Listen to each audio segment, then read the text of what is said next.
whether it be giving more to charities, whether it be giving to people in my life, whether it be giving back to my community, giving back to my employees, my business, finding ways to give more and almost give where it feels a little uncomfortable. Like, oh, that was a big check I just wrote. Okay, oh man, I care about this cause, this charity. I feel safe giving this amount, but what really would make it uncomfortable? Or I go to church every week and I typically give this, but what would make me feel a little uncomfortable?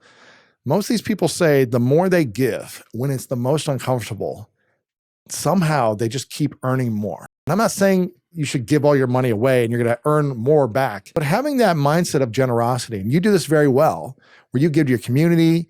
Whenever there's some type of breakdown in the world, you're one of the first people to say, how can we give? I don't know if that seems something conscious you think about, like, oh, by giving more every year, it helps me make more, but also I feel richer. If you can write a check for something that is a cause and you give, it's because you can and you do it generously. It's just going to make you richer inside. Yeah. And you're creating an energy of abundance to attract more. I think for me, it was watching my parents. So for all the other things I said about just enough and everything, my parents always gave in charity.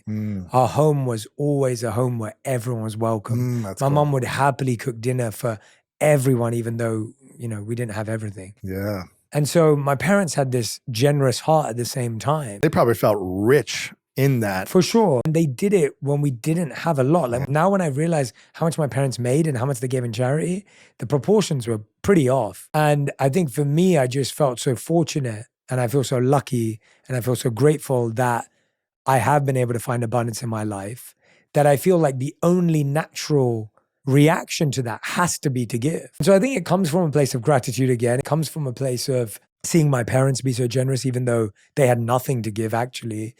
And it ultimately comes to me because I just feel like there's no better use for it in the long run than that. And I do believe it will come back in its own way. Yeah. I don't give it because I want it back. I give it because I believe there's a need. But I do deeply believe that it will come back in its own way, and it always has.